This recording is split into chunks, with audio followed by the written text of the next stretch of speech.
o que nós te pedimos, Pai, no nome do Senhor Jesus. Porque reconhecemos que se o Senhor não nos ajudar, nós não conseguiremos, Senhor. Te pedimos a Tua graça, a Tua misericórdia para nos ajudar, Senhor. Não sermos só pessoas com uma religião, mas que toda informação que nós temos na cabeça se transforme em sentimento, um pensar, um sentir e um agir para a glória de Deus, em nome de Jesus. Amém. Queria que você abrisse a sua Bíblia em nome de Jesus comigo. Texto muito conhecido, Mateus capítulo 25.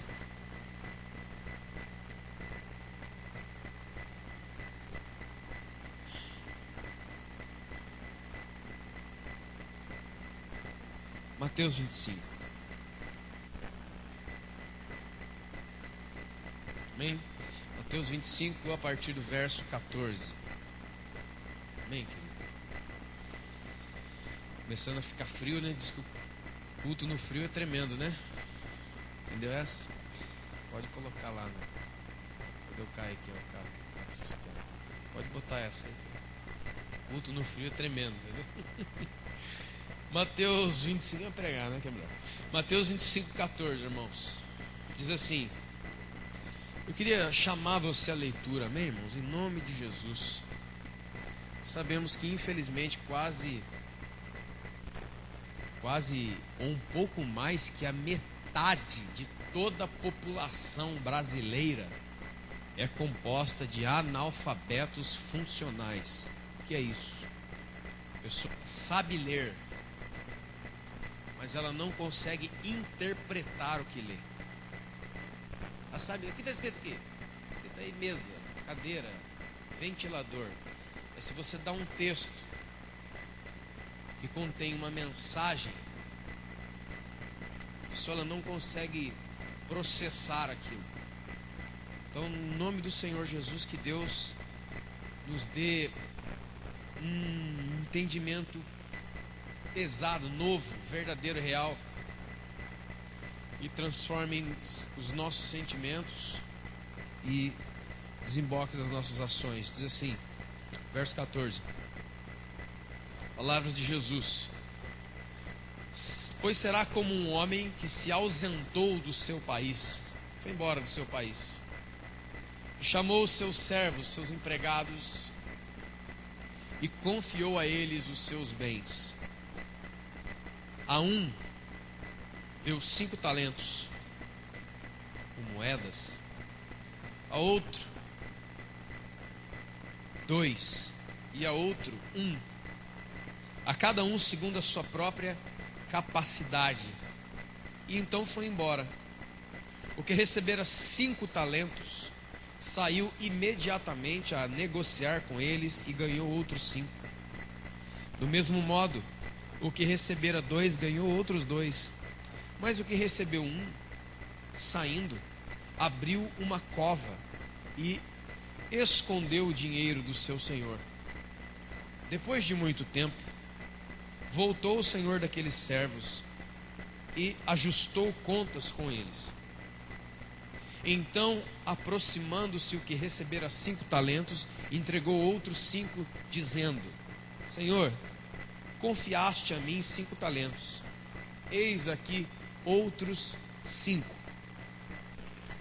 Muito bom, muito bem, servo bom e fiel. Foste fiel no pouco, sobre o muito te colocarei. Entra na alegria, no prazer do seu senhor. E aproximando-se também o que recebera 2 talentos, disse: Senhor, 2 talentos me deste, aqui tem outros 2 que ganhei. Disse-lhe então o Senhor: muito bem, servo bom e fiel. Foste fiel no pouco, sobre o muito te colocarei. Entra na alegria e no prazer do teu Senhor.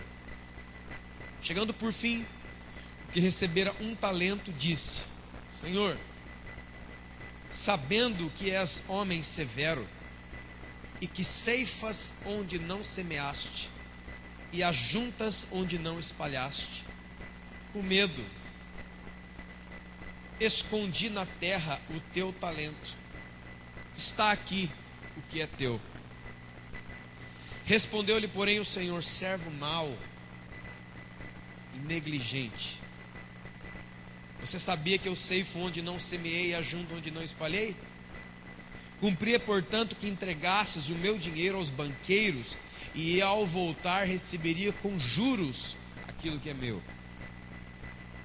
Tirai-lhe, pois, o talento, e dai aquele a quem tem 10. Porque a todo que se lhe dará, terá em abundância, mas ao que não tem, até o que tem lhe será tirado. E o servo inútil, lançai-o para fora, nas trevas, ali haverá choro e ranger de dentes. Queridos, olha só.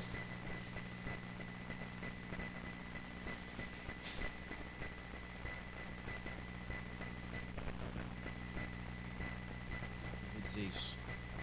Nós temos vivido dias muito complicados, onde o que a palavra de Deus diz já não é mais o que ela disse. Deus disse uma coisa aqui, mas hoje já não pode mais dizer o que ele realmente quis dizer. Se você pegar comigo o capítulo 25 de Mateus inteiro, capítulo 25 de Mateus é um dos capítulos principais de toda a sua Bíblia. Por quê? 23, 24 e 25 de Mateus é fantástico. 23 fala sobre o perigo da religiosidade, de você viver formas e coisas sem verdadeiramente estar ligado a Deus. 24 fala das últimas coisas, como será o dia da vinda da Filha do Homem. E 25 fala o que é que ele vai fazer quando ele chegar. Então vamos entrar aqui no 25, tem 3 parábolas. Mateus capítulo 25 contém 3 parábolas. As 3 parábolas falam e dão no mesmo lugar. A primeira parábola você conhece também, a parábola das 10 virgens. 5 eram prudentes, 5 eram bobinhas, 5 se cuidaram, 5 viveram descuidadamente.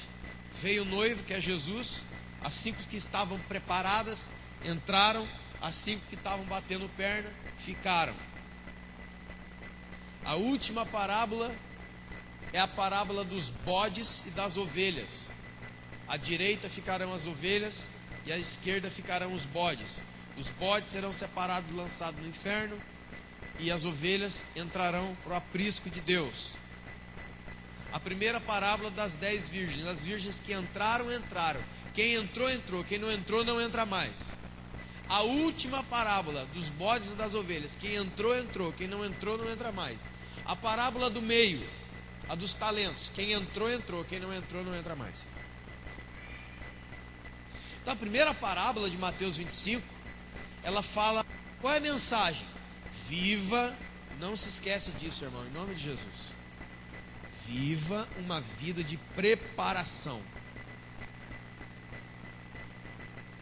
Não viva uma vida, sabe aquela música, a maldita aquela música, deixa a vida me levar, a vida leva, deixa a vida, sabe, eu estou no sabor do vento, eu estou indo, pessoal. O que tem amanhã para nós fazer? Amanhã é churrasco, e depois de amanhã jogo de bola, e depois é um show, e segunda-feira vamos assistir isso aqui, sabe assim, estou vivendo o que cada dia está mostrando, eu vou fazendo, legal, vivendo ao sabor do vento, vivendo sem alvo, vivendo sem propósito, vivendo sem entendimento.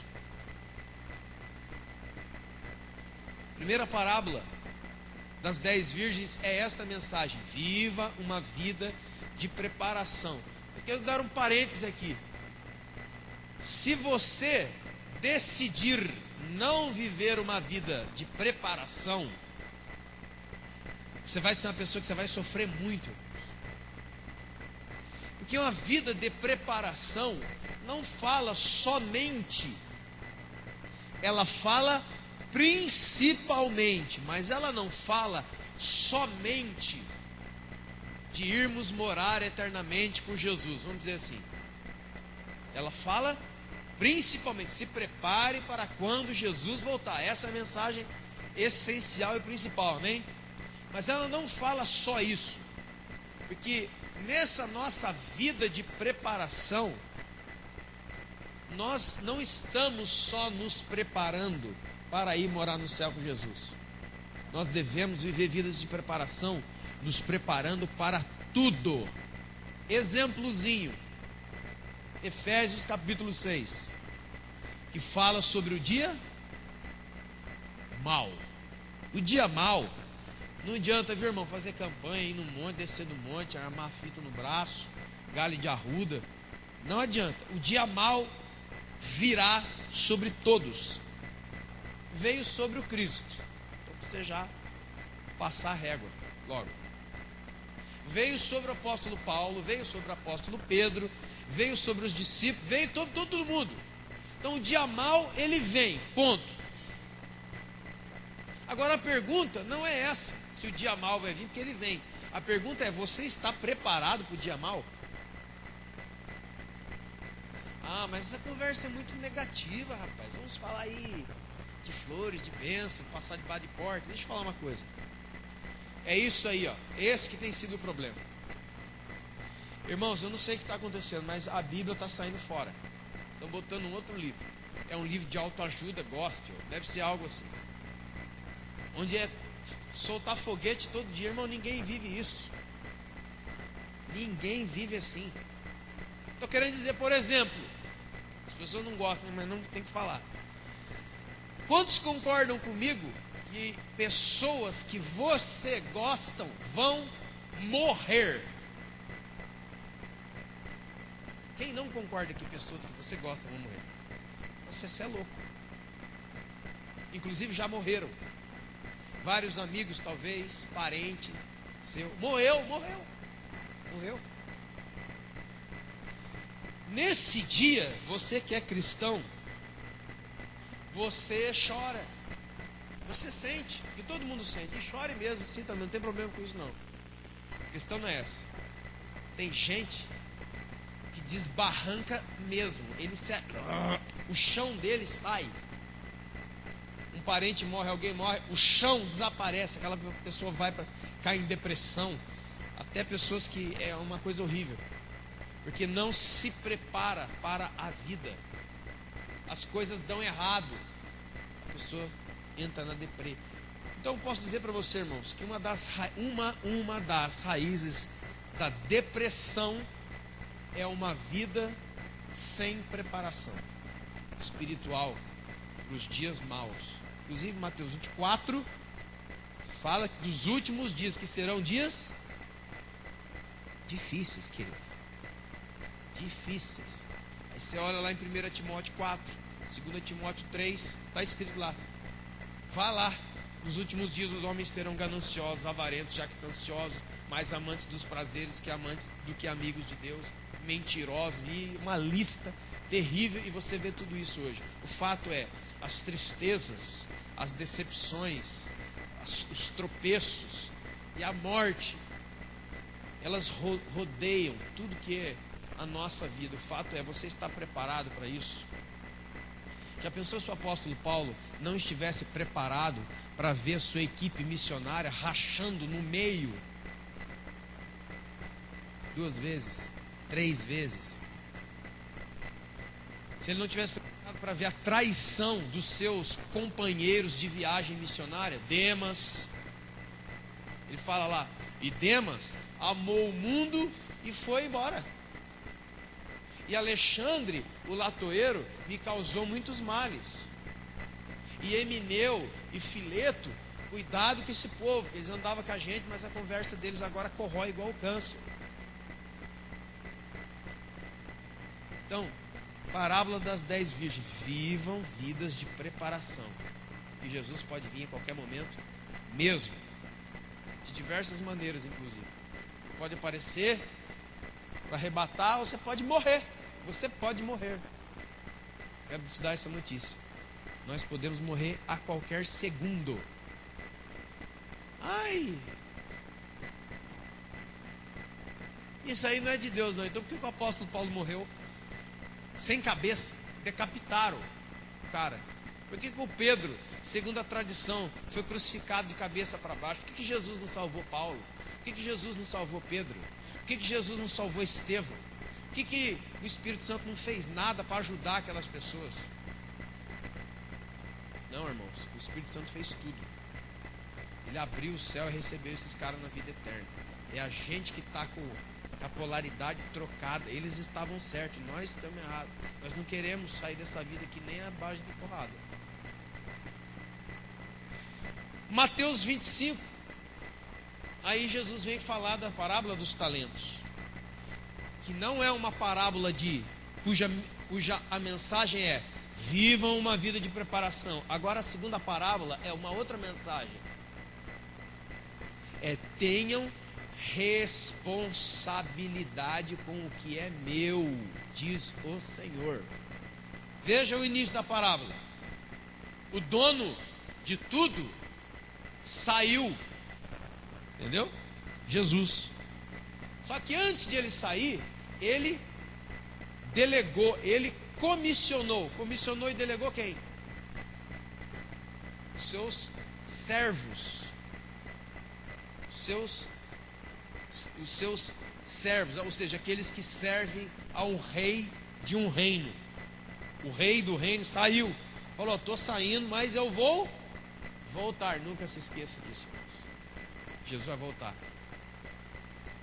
E quando ele voltar, pessoal, cheguei. Poucas pessoas entendem a questão, se preocupam com a questão do arrebatamento, infelizmente, mas quando Jesus voltar, ele vai chegar assim: ei pessoal, legal galera, cheguei aí, ó, vamos subir e vamos embora, que agora é só festa. O pessoal tocando cordeiro, parece a abertura da Copa do Mundo.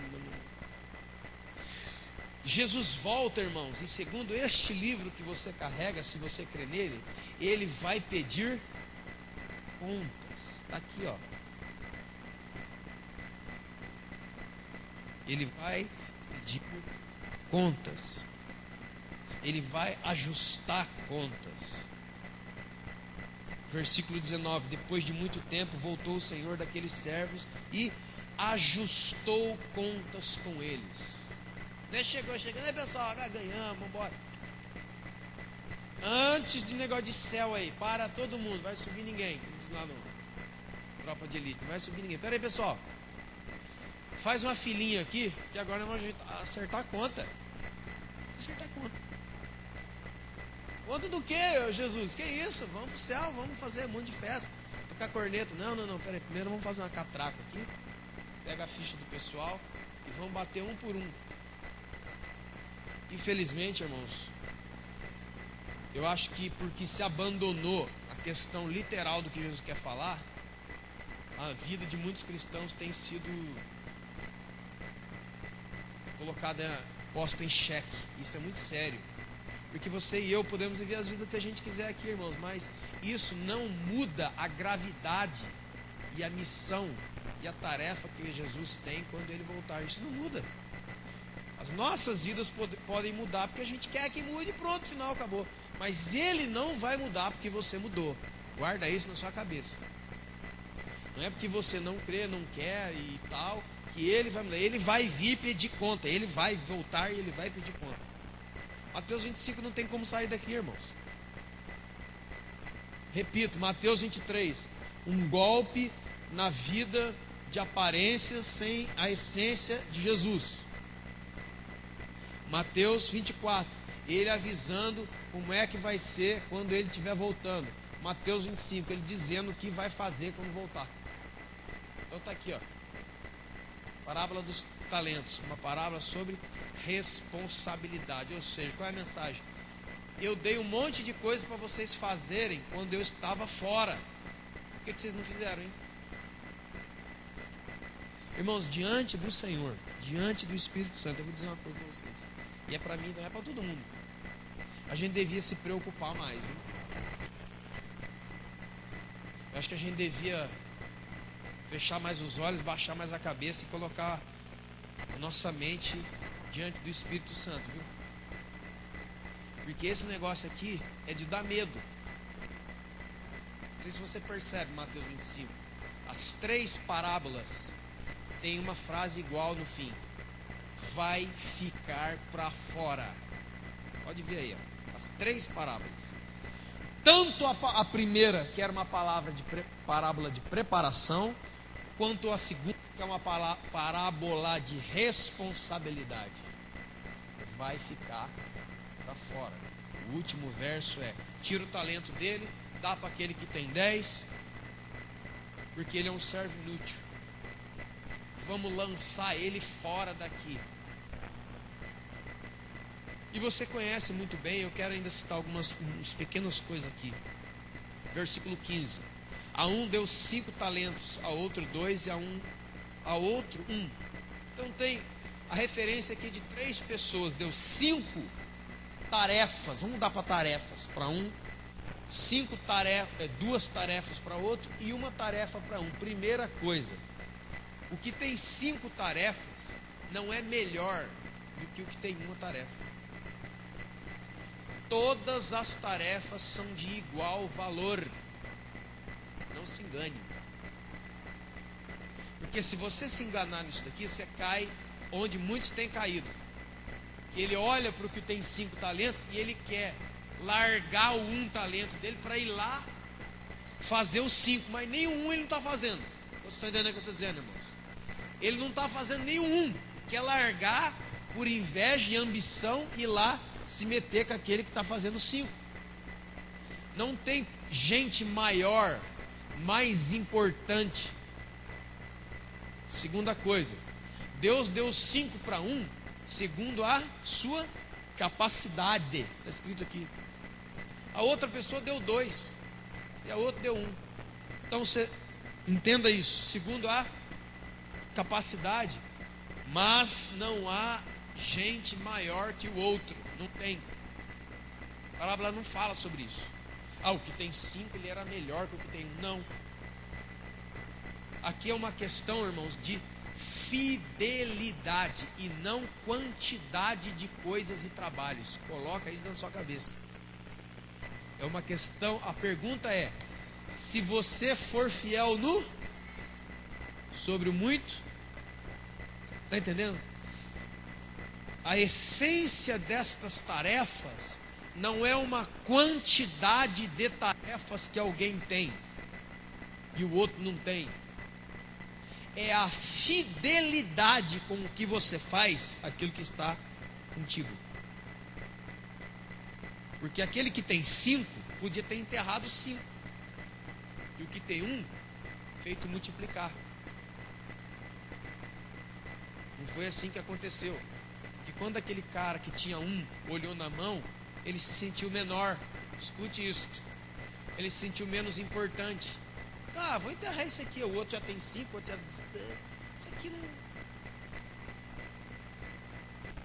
Isso aqui não vale nada. O que eu estou fazendo na igreja? O que eu estou fazendo no reino de Deus? Eu canto, eu prego, eu evangelizo, eu vou não sei do outro lado do mundo, eu vou não sei o quê. E aí, as pessoas enchem. E você, eu estou lá. Estou lá. Eu abro a igreja, o prédio. Eu cuido das crianças. Eu faço uma outra tarefa. Legal. E aquilo entra em você. Você olha para o talento que Jesus colocou na sua mão, que é 1. Você não tem vontade de fazê-lo aumentar. Então você enterra. Põe na terra. Então guarda estas coisas, irmãos. A essência é a fidelidade. Se eu te der um grãozinho de feijão, você vai plantar para que ele dê uma rama de feijão e dê muitas vagens cheias de feijão para fazer panelas de feijão inteira?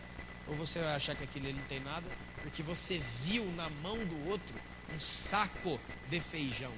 Você olha para o seu feijão, você considera medíocre. Cuidado. Cuidado. Outra coisa, ele voltou e disse àqueles que trabalharam com o que tinham, uma frase igual: vocês são servos bons e fiéis. Por quê? Porque vocês progrediram, vocês se desenvolveram, vocês fizeram crescer, vocês continuaram um processo de crescimento. Você também não ficou com um saco de coisa na mão, parado. Porque você sabe que você pode dar um saco de sementes, como feijão, na mão de alguém, ele olha e fala: beleza, bora fazer um caldinho de feijão lá em casa. Ele come tudo. Tem gente que olha e fala assim: com isso daqui eu posso alimentar muita gente. Ele faz uma plantação de feijão e alimenta o bairro inteiro. Cuidado.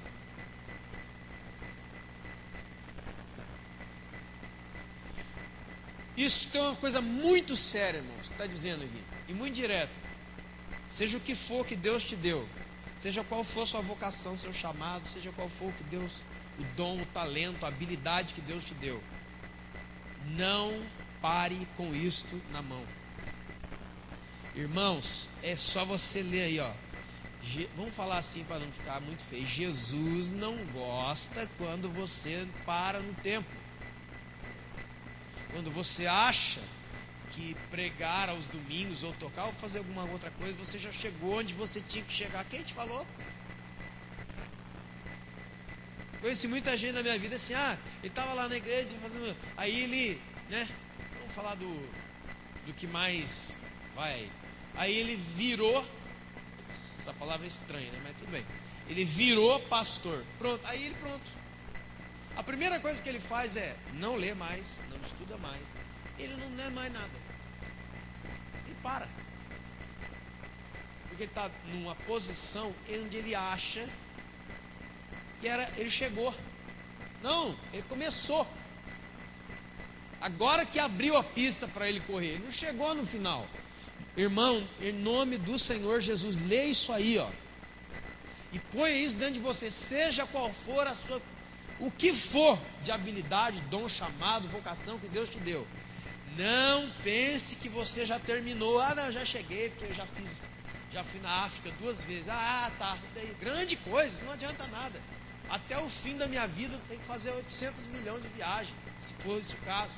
Tem que fazer 800 milhões de pregação, evangelizar pessoas sem parar, orar sem parar. Lembra? Orar sem cessar, evangelizar sem cessar. Não existe, você pode ver, não existe ordem de parada. Orar sem cessar. Procura outro versículo aí onde está mandando: parem de orar, por favor. Procura. Não tem. Ame o próximo, lá na frente. Agora tá bom, para de amar. Procura esse versículo. Não tem. Perdoe 70 vezes. Não, agora já tá bom, você já perdoou já. Espera um pouquinho. Não existem esses versículos.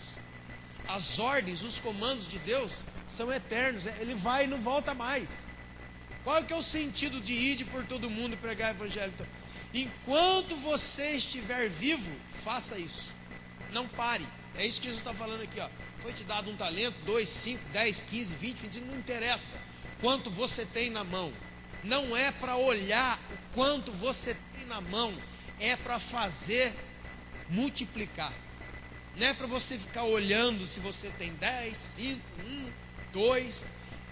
Não é esta a mensagem. A essência da mensagem é multiplique, continue orando, continue. Mas agora eu já tenho 35 anos de crente. Continue. Vai embora, vai embora, cara. Porque senão, irmão, a gente está fazendo o quê? A gente está limitando Deus, é isso? Deus é daqui na esquina só. Eu já conheço tudo de Deus já. Já li a Bíblia 80 vezes na minha vida. E daí? Você quer para mim? Ô, glória.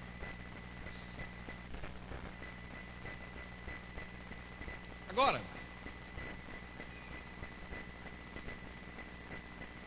que eu sempre ficava meio assim, era que por quê? Que por causa de uma parábola a respeito de responsabilidade daquilo que nos foi confiado, nos foi concedido.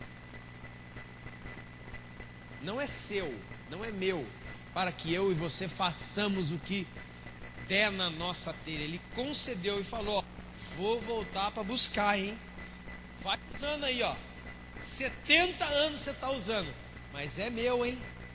Que a hora eu apareço e quero a minha bicicleta de volta. Pode ir usando aí. Meu, estou usando o carro aí do meu cunhado. Não é meu. Uma hora ele vem, eu quero o carro. Estou usando. Não é meu. Mas eu fiquei assim, puxa, por que Jesus é tão duro no final? Porque ele fala que vai botar esse pessoal para fora, chama eles de servo inútil, num lugar que há trevas, choro e ranger de dentes. Que lugar que deve ser esse, irmão? Purgatório que não é, viu? Garanto. Quer dizer que Jesus vem e vem acertar contas conosco a respeito daquilo que ele deixou nas nossas mãos, pertencia a ele e tinha responsabilidades, e se nós falharmos nas nossas responsabilidades, ele vai botar a gente para fora. É isso? É isso. Eu ficava falando, por quê? E aí, irmãos, eu ia parar por aqui, ia ficar rodando em cima disso aqui, que tem é rico demais isso aqui. Mas eu queria que você, eu estava ali no final, ali agora no início, na adoração, eu estava orando, falei, Deus, esclarece o porquê, porque ainda estava com esse negócio. Deus esclareceu comigo, e eu quero passar para você, 1 de Coríntios 12.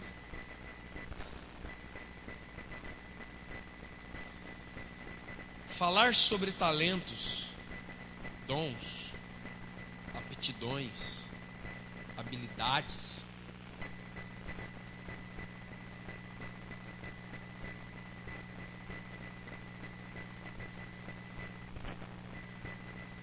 Primeiro de Coríntios 12. Você abriu em 1 de Coríntios 12? Irmão? Marca aí, agora vai em Efésios 4. O dedo aí, quem tem dedo. Quem não tem, cresça agora em nome de Jesus. Senão você põe a fitinha. Antes de falar sobre aquilo que é espiritual, sobrenatural, dado, confiado pelo Espírito Santo a cada um, antes, só uma passadinha naquilo que é natural. Existem dons, habilidades naturais e sobrenaturais. Ambas vêm de Deus. Você pega, por exemplo, a lista de dons contida em Romanos capítulo 12. Você vai ver lá, por exemplo, dom de socorrer. Ninguém quer esse dom. Existe dom de socorro. O que é dom de socorro? O cara está ali, socorro! Aí vem aquela mulher, aquela irmã que chama socorro e dá um abraço. Ele é isso. Dom de presidir, dom de liderança. Porque tem importância isso na igreja? Se não tivesse, não está na Bíblia, para começar. Quero dizer para você então, todos os dons, habilidades, aptidões, o que você quiser dar nome, todos eles vêm de Deus. Tanto os naturais, quanto os considerados sobrenaturais. Outra coisa, todos eles são de suma importância para a vida da igreja e do mundo. Que não adianta, segundo 1 Coríntios 12, 13, 14, não adianta a igreja estar voando em línguas estranhas e não tem ninguém para socorrer. Não tem ninguém que ajude. Ô irmão, estou precisando de comer. Nossa, estou com fome. Estou com fome. Não adianta orar em língua na minha orelha. Inclusive, esse é um outro assunto que nós precisamos conversar. As pessoas precisam ser socorridas, as pessoas precisam ser lideradas em algum momento. Então, mas eu quero, em Efésios 4:8, fazer uma brevíssima olhadela contigo Eu não vou ministrar sobre isso agora. Eu quero um dia só para falar isso.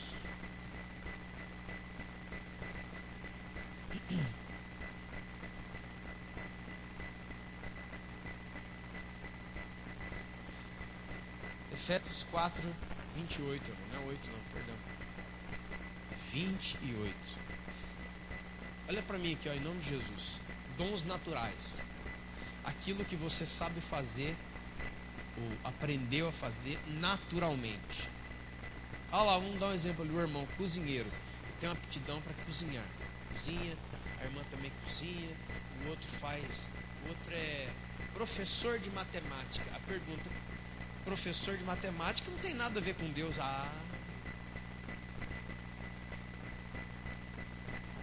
Depende, né?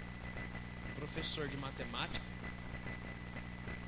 pode mudar a realidade de uma comunidade carente, ensinando homens e mulheres a fazer conta, professor de português a ler e escrever.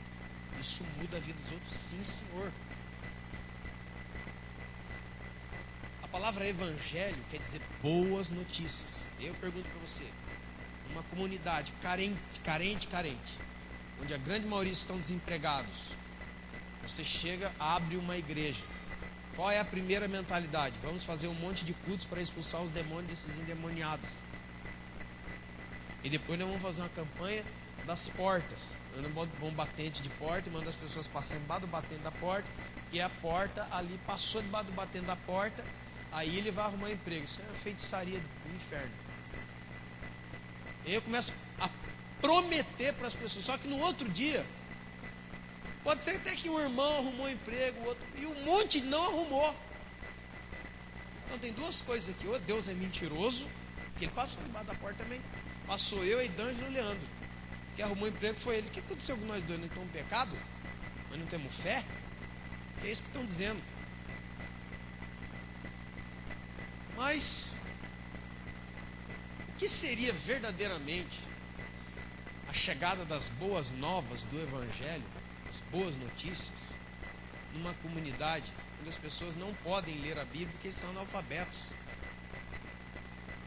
É ter um professor de português na comunidade que possa ir lá e ser um pastor, ensinando as pessoas a lerem, a ler.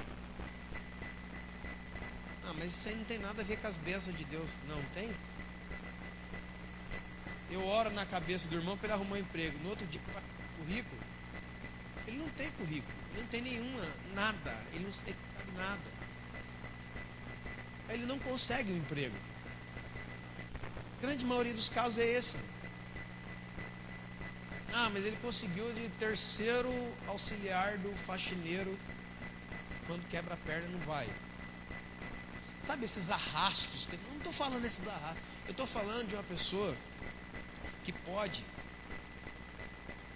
levar realmente o sustento para sua casa, porque o pastor orou e eu creio na oração. Sou crente, cara. Eu creio. Mas tem a mensagem está com uma incoerência aqui. Porque eu vou lá e falo de um Deus que faz milagre, mas eu não quero ser o milagre de Deus. Você está entendendo o que eu estou dizendo? O milagre era eu mesmo. Irmãos, creiam em milagres, que o milagre já chegou. Sou eu. Eu vou ensinar para você. Eu vou ensinar a você. Sua vida vai mudar? Vai. Você vai aprender a ler. Irmão, não tem nada. Uma das coisas que mais transforma a vida do ser humano é quando ele aprende a ler. Tudo muda. Tudo começa a falar com ele. Tudo. Você olha numa placa, você viu? Eu lembro a Helena, quando começou logo assim a saber ler, ela era incrível. Tudo criança passava, ela lia. Isso aqui, ciclotron, arjo, generosidade. Sabe, as coisas começam a falar com você. Antes disso, o analfabetismo é como uma cegueira. Você olha e vê as letras, mas elas não falam nada. Você está entendendo isso? É como uma surdez. Eles não falam. Então eu creio em milagres. Claro que eu creio. Eu já vivi vários. Eu não estou discordando disso, mas eu quero dizer que a gente tem que orar e a comunidade tem que agir, entendendo que muitas das nossas orações, a resposta é a gente mesmo. Mas a gente já ora, dando aquela orada e dando aquela afastada que alguém, Deus, sabe que Deus, levanta alguém para essa obra, e lá dentro, mas é você. Não, mas levanta alguém, Senhor, para essa obra, mas é você. Mas levanta alguém para fazer essa obra, mas é você. A gente já dá aquela oração meio afastando, parece. Olha isso aqui, ó. 28.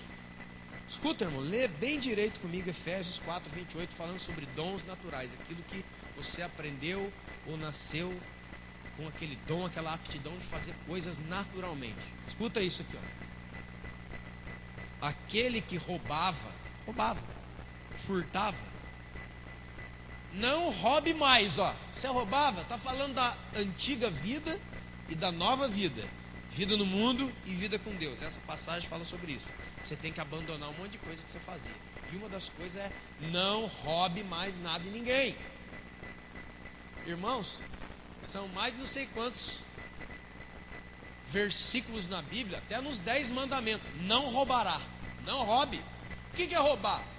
Tomar alguma coisa que é do outro. O negócio pertence a ele, eu vou lá, olho e roubei. Aquele que roubava, não roube mais. Antes, vai trabalhar. Olha para mim aqui. Qual é o pensamento vigente na maioria das pessoas, incluindo, infelizmente, a igreja? Ah, é que antes eu era vagabundão, dei um balão na turma aí. Mas agora estou na igreja do Senhor. E agora eu tenho que trabalhar, né? Trabalhar para quê? Para eu ter meu sustento, né? Para eu ter as minhas coisas, né? Para eu ter minha casa, meu carro, minha bicicleta, meu cachorro, meu gato, meu papagaio, minha roupa, minha bolsa, meu óculos, meu relógio. Não é. Agora a faca vai até o cabo. Escuta aqui, ó. Aquele que roubava, não roube mais. Antes, arrume um trabalho para o quê? Para que é o trabalho? Lê, irmão, quero que alguém leia alto.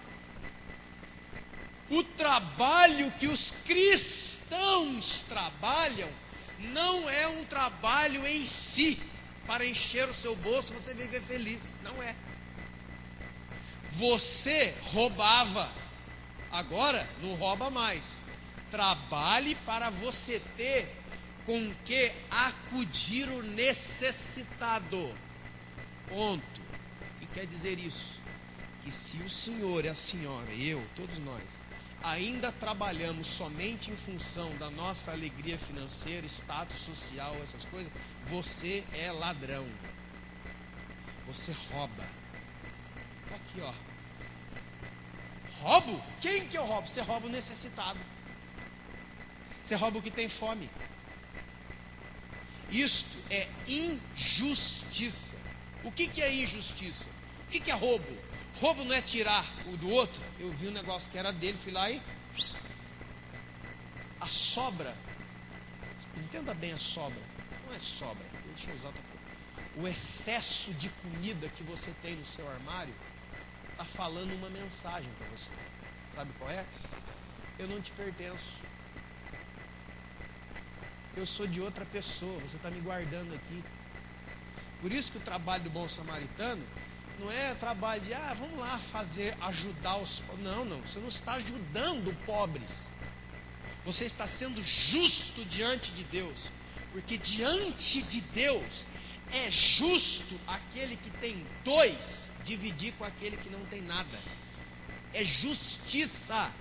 E se eu e você não fazemos, nós somos ladrões. Está aqui, ó. Lê. Está aqui, ó. Aquele que roubava, não rouba mais. Como que eu faço para não roubar mais, Deus? Trabalhe para que você tenha com o que dividir com aquele que não tem nada. Porque se você trabalha e enche o bolso e não divide nada com ninguém, você está tirando dele. Você está tirando o que é dele, o que é do necessitado. Senão, irmãos, nós temos que acordar. E onde que está o dom natural em tudo isso? Que o trabalho, em essência, ele movimenta o quê? Os nossos dons naturais. A nossa habilidade de fazer coisas. Esse é o seu trabalho. Que nem vamos estar ali, eu sou cozinheiro. Você trabalha na onde? Trabalho numa cozinha, num lugar. Tá? Olha lá. O seu dom, transformando em trabalho, transformando no sustento da sua vida e na condição de ajudar o necessitado. Não põe ponto final aqui não. Isso aqui, ó. Isso aqui vai arrancar a calça de muita gente no dia final. Deixa eu falar uma outra verdade para você. Eu não acredito que os filhos de Deus vão viver vidas de acumuladores. O que é esse acumuladores? Eu tenho. Mas eu acredito que o Espírito Santo nos leva a repartir o que temos. Jesus falou isso. Jesus disse. Só de Jesus, para não encerrar isso aqui. Aquele que vier querer a sua túnica, dá também a sua camisa ou a sua blusa. Está falando necessitado. O cara não tem nenhuma blusa para vestir, nada. Aí você vai lá, não dê a blusa só, dê algo além. Irmãos, a essência da vida com Jesus Cristo é perder as coisas que você tem. Aí você está louco, cara. Zaqueu. Como Zaqueu. Isso me levou para outro lugar, né, Espírito Santo? Eu quero, né? Zaqueu? Zaqueu era publicano, ó.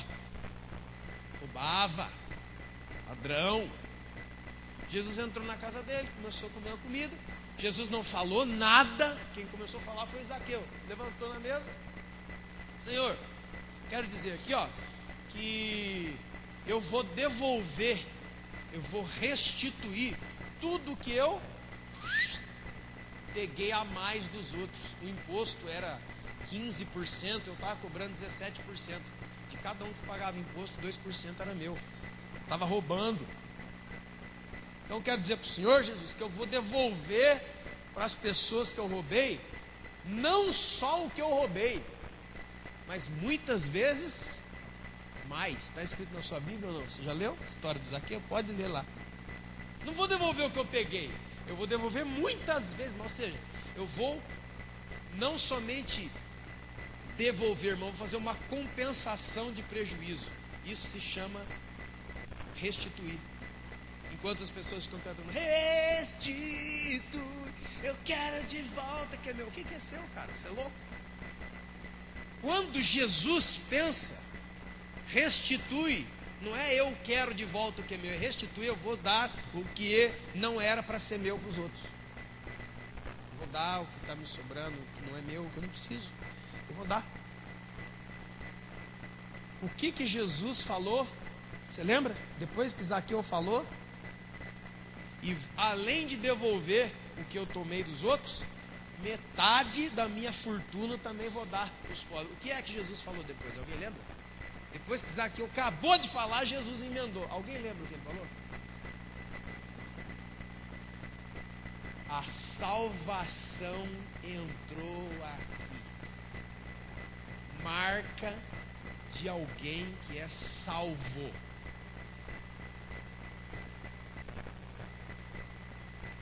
Ele dá. Ele não tem medo. Ele não olha para uma blusa. Eu não posso dar. Ela não me vale nada. Não tem valor de nada. Ah, mas você comprou, cara. Mas eu não estou falando isso, irmãos.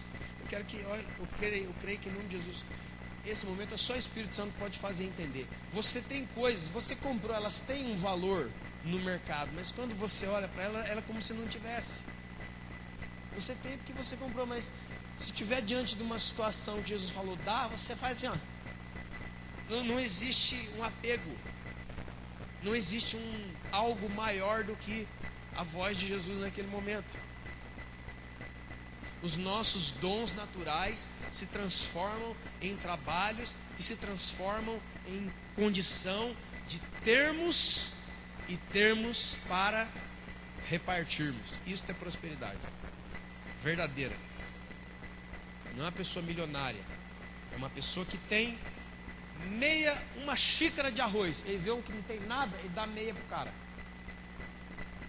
Isso é poder de Deus. Isso é poder de Deus. Só faz isso quem está assim com Jesus. Ó. Que a hora que alguém vê um cara. Lembra? Outro exemplo no Antigo Testamento. Essa você conhece. Chega o profeta Eliseu. Está lá a viúva, Sarepta. Ele chega, a terra já não chovia. Profeta Eliseu? Elias. A terra já não chovia há 3 anos. Estava uma sequidão. A mulher estava lá com um pouquinho de óleo, um pouquinho de farinha. O que ela fala para o profeta Elias? Esse aqui, essa farinha aqui, esse óleozinho, eu vou fazer um bolinho. Um bolinho? Não é um bolo, não. Um bolinho. Aquele bolinho de chuva, sabe aquele um? Vou comer metade eu e metade meu filho. Depois nós vamos morrer de fome. O que Elias falou para ela, irmão? Você lembra? Faz o bolo e dá para mim. Então os palhaços aí falando. É porque aqui você dá para o homem de Deus. Deus não tem nada disso não. Não é isso não. Não. É o que você dá para qualquer um. Em nome de Jesus. Jesus falou: o que vocês fizeste aos meus pastores, mestres, líderes, apóstolos. É isso que Jesus falou? Não. O que vocês fizeram aos meus pequeninos, vocês fizeram. Vamos cortar essa palhaçada desses caras aí.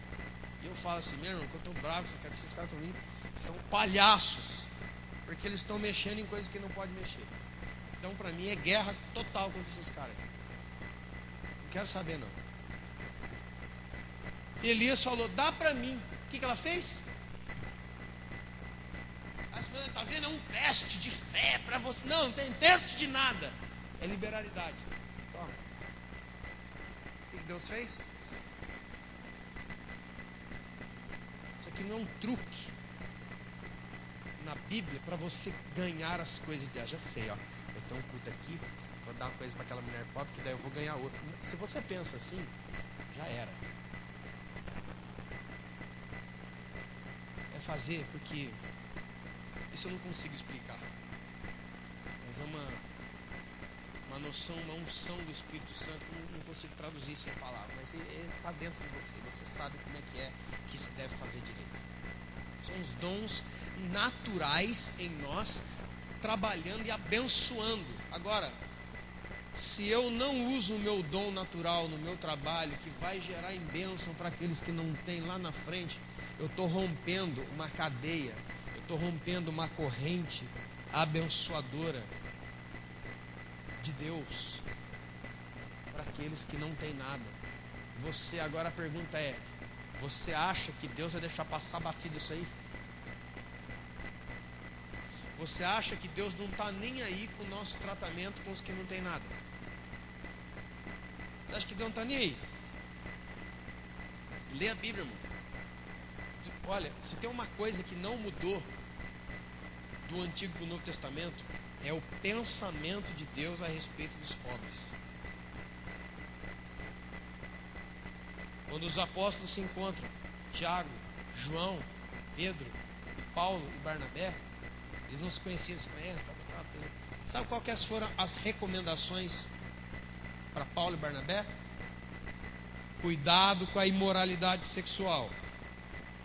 Não coma coisas de sangue sufocado, coisas sufocadas, de sangue sufocado. E não se esqueçam dos... E Paulo fala assim, ó, o que nós nos esforçamos em fazer. Por isso que Deus vai lançar fora o que enterra os talentos e acha que não tem nada a ver, e não faz aquilo ali gerar além dele. O que você sabe fazer naturalmente pode abençoar muita gente. Já falei aqui várias vezes da irmã na quadrangular, irmã Ruth. Esse dia eu fui lá, tá vivinha a mulher. Falei, aí ó, irmã Ruth, uma senhora de idade. Já era bem de idade quando eu a conheci. Uma vez nós estávamos conversando sobre isso, ela falou, meu Deus, Deus está falando comigo. Eu falei, meu irmão, eu vou lá no bairro lá onde eu morava, que era no Beta, no Feital, aquela banda, e vou lá no centro comunitário. Ela foi sozinha no centro comunitário, uma senhora de idade, ninguém foi pastor, não foi irmão, foi nada. Ela foi sozinha, bateu palma, encontrou o líder comunitário, pediu o centro comunitário e começou a dar aula de, como chama? Crochê, tricô, bordado, essa coisa. Uma senhora de cabelo branco. Aí veio uma mulher, outra mulher, daqui a pouco ela montou uma sala de mulher. Mas o que tem isso a ver, pastor? Você acha que ela não pregava? Você acha que ela não falava de Deus? Um monte de mulher conseguiu entrar na salvação por causa de um bordado. Agora procura na Bíblia aí. E Deus deu um para apóstolos, profetas, evangelistas, pastores e mestres e bordadeiras. Vê se está escrito aí. Não está, né? É dom natural, né? Não pode enterrar dom natural.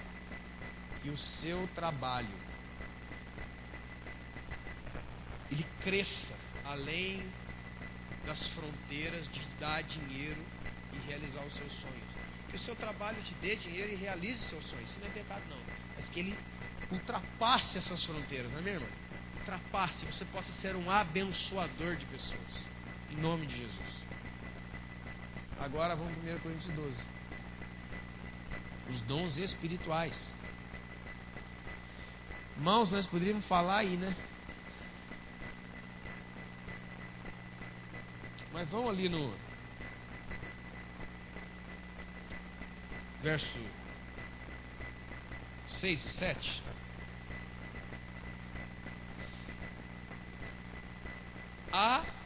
Escute, há diversidades. O que é diversidade? Alguém diga o que é diversidade? Diversas coisas, várias coisas. Há diversidade nas realizações, mas o mesmo Deus é quem opera tudo, opera tudo em todos. O que é todos, irmãos? Todo é todo mundo, ou seja, aqui dentro desse prédio hoje não existe ninguém que não tenha um dom, ninguém. E na parábola dos talentos não existe aquela pessoa que Deus olhou para ele, deu 5, o outro 2, o outro 1 e o outro, não vou dar nada para você não. Talvez você ainda não saiba, talvez esteja enterrado, talvez você esteja frustrado, talvez você esteja doente, preso, mas ele está aí.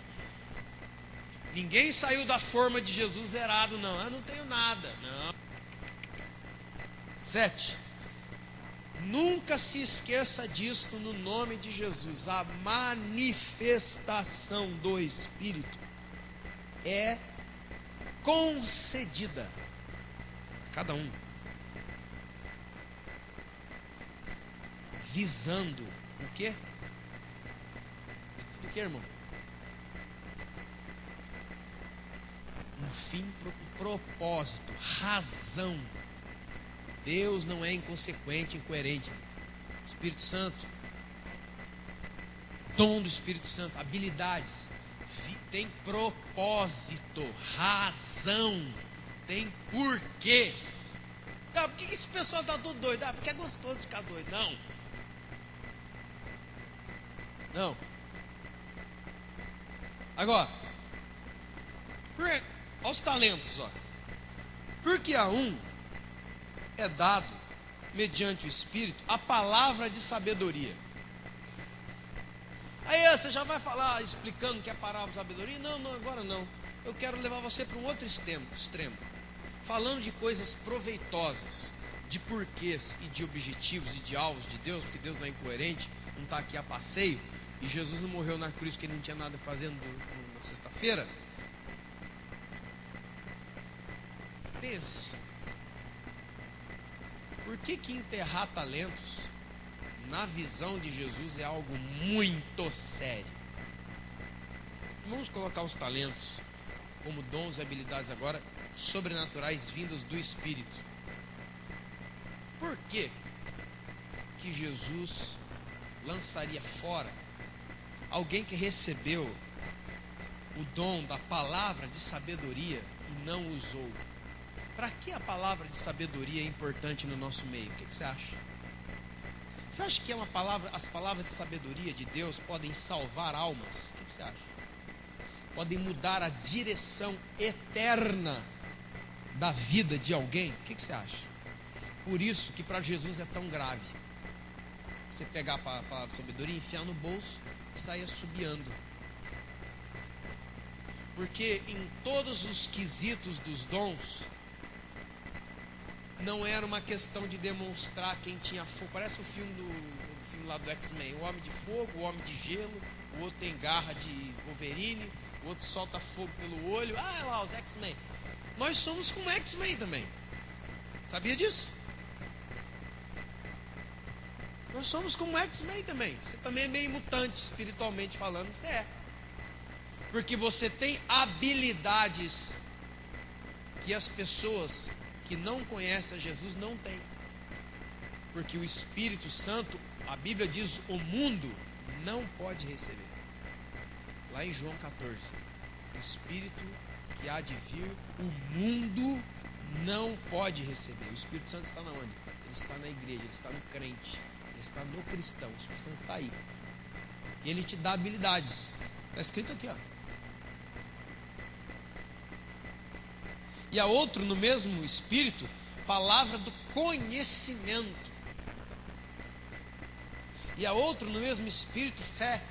Ah, irmão, fé é normal. Fé não tem nada a ver. Você lembra do que Jesus falou a respeito disso aqui? Porventura, quando vier o Filho do Homem, achará o quê? Fé na terra. Ele vai achar crente na terra, mas fé. Vou falar muita coisa, né, irmãos? Mas fé aqui é a vida de criança. Simples vida de acreditar. Simples vida de acreditar. E eu e você servimos um Deus que a gente não vê, mas que Ele tem tanto poder para agir nas nossas vidas. Simples assim, mas isso aí é só coisa nada a ver. É. Quando Jesus falou, eu vou voltar e eu não vou encontrar isso. Eu vou encontrar catedráticos, eu vou encontrar pessoas sábias, eu vou encontrar pessoas com versículos na Bíblia, cursos disso, daquilo, mas fé, não vou. Eu vou encontrar um monte de gente com diploma de teologia de não sei quantos graus, e fé vai ser difícil de encontrar. Jesus falou. A outro, no mesmo Espírito, dons, plural, de curar. Você acha que dom de cura é importante na igreja? Você acha? Tem pouca gente doente no mundo?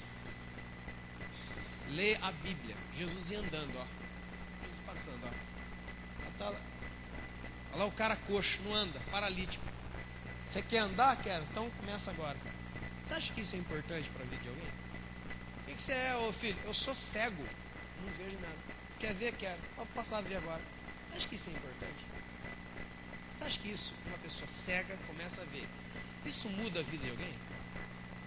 O cara paralítico começa a andar e poder viver uma vida normal. Você acha que isso tem o poder de mudar a vida dele?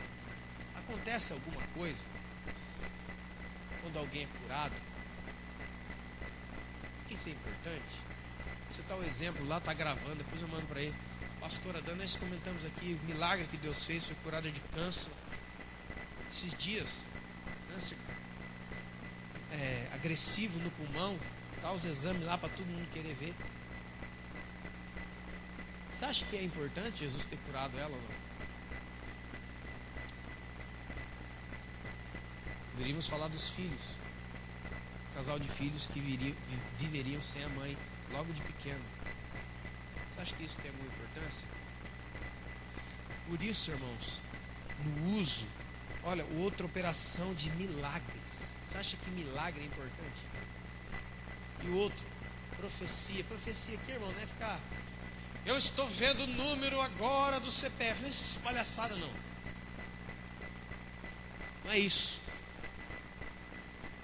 Você acha que dons espirituais são coisas importantes para a vida do ser humano? tem poder de mudar o curso, a história? Eu acredito que sim. Por isso que o Espírito Santo tem concedido dons aos homens. E é por isso que Jesus não vai tolerar quem pega essas coisas e enfia no chão. Porque quem pega um talento e enfia no chão, ele está olhando para a necessidade urgente, máxima de um outro ser humano e falando assim: eu vou fazer. Quem enterra o que sabe e o que recebeu de Deus no chão, está olhando para o necessitado. Necessitado agora não é quem não tem comida para comer, não. É o coxo, o paralítico, o doente, o endemoniado. Aquela mulher que há 18 anos, diz a Bíblia, andava encurvada. Lembra? Jesus falou? Porque tinha um demônio nela. E ela era filha de Abraão, hein? Dorme com esse barulho. Filha de Abraão. Jesus chama ela de filha de Abraão. A multidão de pessoas que Jesus curou, libertou de demônios. Lembra aquele que nós citamos aí? O pai chegou, o filho lunático. O filho, ele gastou tudo que tinha com o filho jogava no chão, se jogava no fogo, jogava na água, arrebentava todo, se esculhambava todo, e nenhum discípulo pôde ajudar. Jesus falou: traz aqui o menino, e ele ficou são. Você acha que isso teve alguma importância para o pai? A gente que é pai e mãe aqui, já pensou se você tem um filho assim? Que baba, rosna, vira a mão para trás, dá a cabeçada no chão, e ninguém havia que pudesse ajudar. Aí chegou Jesus: não, vem aqui. Então, por isso, é tão grave diante de Deus esse negócio de enterrar talento, esse negócio de não prosseguir se desenvolvendo, granjeando os talentos, fazendo multiplicar, fazendo crescer, fazendo aquele negócio virar um rolo compressor. Porque de uma forma nós estamos com os talentos, as habilidades naturais ou sobrenaturais nas nossas mãos, olhando para a necessidade de um mundo perdido, escravizado pelo diabo, porque é isso. Toda vez que eu ligo a televisão eu vejo isso. Poder maligno de escravização de Satanás. Tem tantos amigos seus, familiares seus que são escravos do diabo. E até agora, se não se converterem, se morrerem, vão para o inferno. Não é? Como disse dos homens que mais marcou a minha vida: ouça as pregações dele e deite no chão e chore depois. David Wilkerson. O Senhor já levou ele esse dia aí. O carro, quando bateu de carro, vem.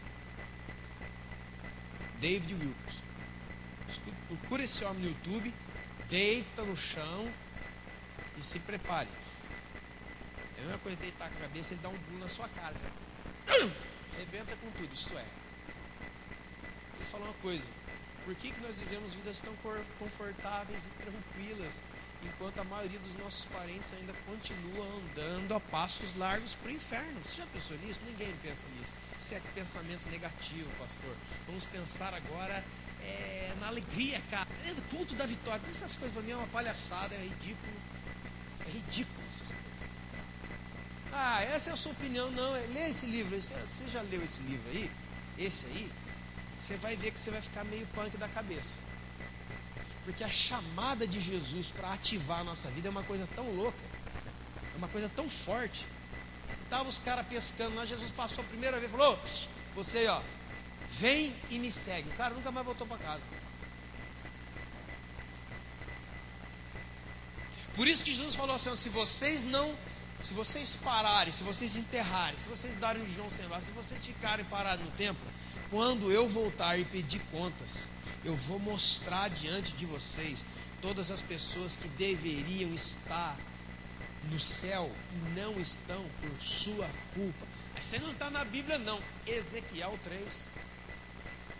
Se eu disser ao ímpio que ele vai morrer, certamente ele vai morrer. Mas se você não avisar ele do caminho errado, dos pecados dele, o sangue dele eu demandarei da sua mão. Está escrito isso aí. Mas se eu disser para você, você avisar ele e ele não se arrepender, ele vai morrer nos pecados dele, mas você será salvo. Por quê? Você fez a sua? Você não travou o dom, você não enterrou o dom. Por isso, irmão, talvez você pense, essa mensagem não é para você, mas é para mim. Estou pregando para mim mesmo, então. Eu estava ali no fundo e falei, Deus, por que o Senhor vai... É tão grave esse negócio de talento. Por que o Senhor dá, já dá, porque fala que vai mandar embora? Estava ali, Deus falou assim, pense nos dons. Por que você acha que eu dei dons espirituais naturais para a igreja? Vocês ficaram fazendo show pirotécnico no fim do culto? Deus está mostrando, Deus deixou de mostrar, e Deus está dizendo, e Deus está lá. Você acha que é para isso? Você acha que os dons espirituais, você acha que tudo que dom espiritual, o dom natural e espiritual, Deus dá essa condição, esses poderes aos seres humanos, para a gente ficar brincando de quem tem mais poder? Olha o fogo na minha mão, cara. Olha minhas garras de Wolverine, olha, e meu poder vira gelo, e meu poder vira fogo. Você acha que a questão de dons é umas brincadeiras que a gente faz no final do culto? Ou Deus equipou poderosamente a igreja para que ela tenha poder para salvar os perdidos e entrar na guerra das trevas, irmão? É trevas. Lá fora são trevas. As pessoas estão doentes, as pessoas estão endemoniadas. A quantidade de viciados. Uma vez estava eu e esse cara aqui, tá aqui. Eu sempre via a Cracolândia pela televisão. Cracolândia, lá em São Paulo. Sempre via pela televisão. Um dia nós estávamos lá, falei, Juvenal, vamos lá na Cracolândia. Fomos lá. Irmãos, eu não sei como é que alguém quer assistir aquele negócio de Walking Dead. Pra quê? Vá lá. Você quer ver o Walking Dead? Vai lá. Vai lá em São Paulo, na Cracolândia, você vai ver The Walking Dead na sua frente. Irmãos, eu não acreditava naquilo. Tá ali. Tinha um cara, é horrível, o chão se movimentava. Eu olhava no chão, o chão movia assim. Tinha uns caras andando assim, arrastando, debaixo de uns montoeiras de papelão e de jornal. Centenas, se não milhares de pessoas na rua. Que hora que era aquela? Meia-noite? Sei lá que hora que era. Ai, Juvenal, se foi usado por Deus, eu vou arregaçar agora. Eu estou cansado. As pessoas, irmãos, meu Deus do céu, eu falei, Jesus, o que é isso? Teve um momento lá, eu não sei se você se lembra, a gente ia entrar, eu falei, para, você lembra isso aí? O Espírito Santo falou assim para mim, não entra nessa rua. Eu falei para ele, cara, não vou entrar nessa rua não, vamos lá na outra lá. O Espírito Santo falou, não entra aí, não entra.